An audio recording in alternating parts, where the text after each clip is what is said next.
여러분 안녕하십니까? 저는 오늘 이 시간에 특별히 안식일 교단에 속해 있는 성도 여러분들을 위해서 이 음성 메시지를 만들게 되었습니다.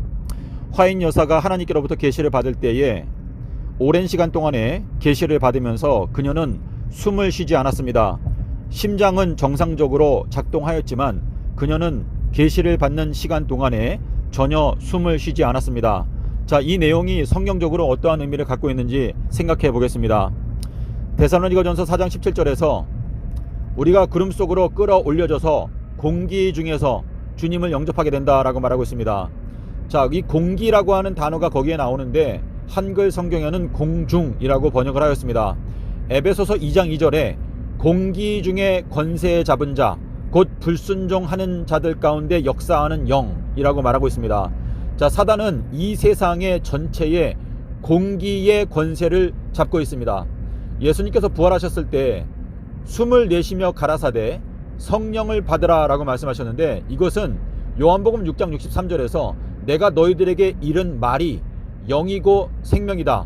예수께서 가라사대가 우리가 호흡해야 하는 공기라는 것을 말씀하고 계시는 것입니다. 자, 구름 속에 무지개를 두었다.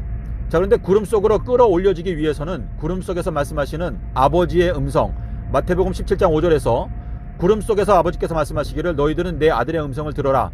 자, 아버지께서 저희들을 이끌어주기 위해서 노력하고 계시는 것인데 구름 속에서 말씀하시기를 너희들은 내 아들의 음성을 들어라.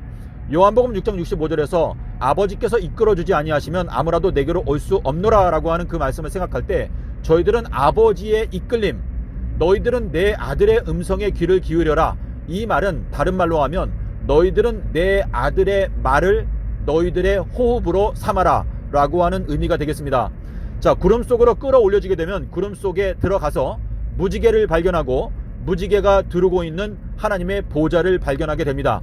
그리고 그 보좌를 발견한 다음에는 안팎으로 기록된 책을 먹을 수가 있습니다. 예수님께서 십자가에서 죽으실 때 성소의 휘장이 찢어지고 성소 안에 있는 법궤가 보이고 하나님의 보좌가 보이게 되었습니다.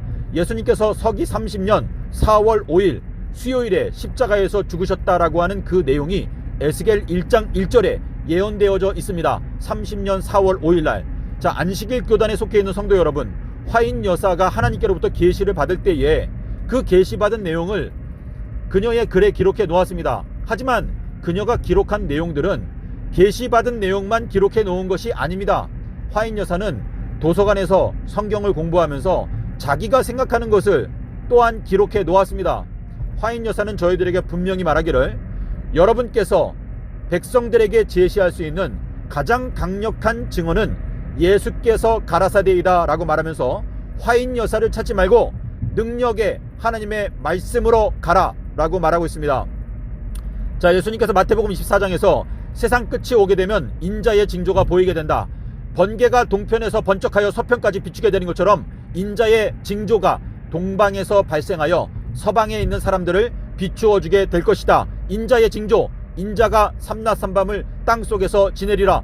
마태복음 16장 1절로 4절에서 하늘에서 허락하는 단 한 가지 징조가 있는데 그것은 바로 인자의 징조라고 말씀하셨습니다. 자, 예수님께서 마태복음 12장에서 너희들은 니느웨 성 사람들의 정죄를 받게 될 것인데 니느웨 성 사람들은 요나의 전도를 받고 회개하였는데 요나보다 더 큰 자가 인자가 여기에 있다 라고 말씀하셨습니다. 자, 이 말씀은 무슨 뜻인가?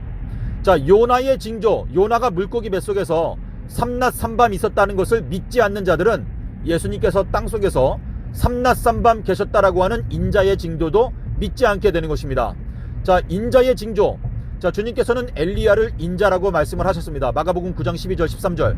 자, 엘리야는 여자가 낳은 자 중에서 가장 큰 자라고 말씀을 하시고 있는데 이것은 이 엘리야가 구원 얻게 되는 자들 중에서 가장 작은 자다 또한 이렇게 말씀하셨는데 엘리야를 왜 큰 자라고 했는가?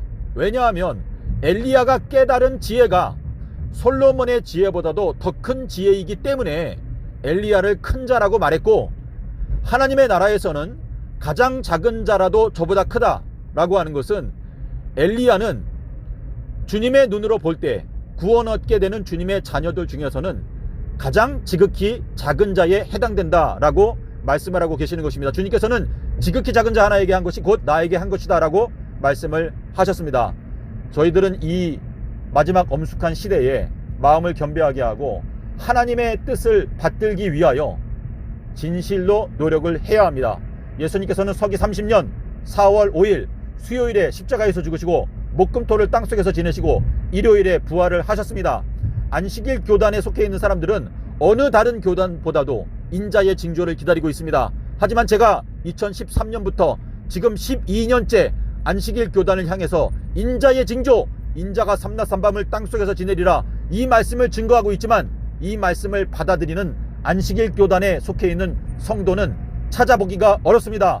안식일 교단 성도 여러분, 안식일 교단은 라오디게아 교회 상태 가운데 있다라고 예수님께서 분명하게 말씀을 하셨습니다. 라오디게아 교회는 소경입니다. 눈을 보지 못합니다. 눈이 없기 때문에 마태복음 6장 22절에서 눈은 몸의 등불이다.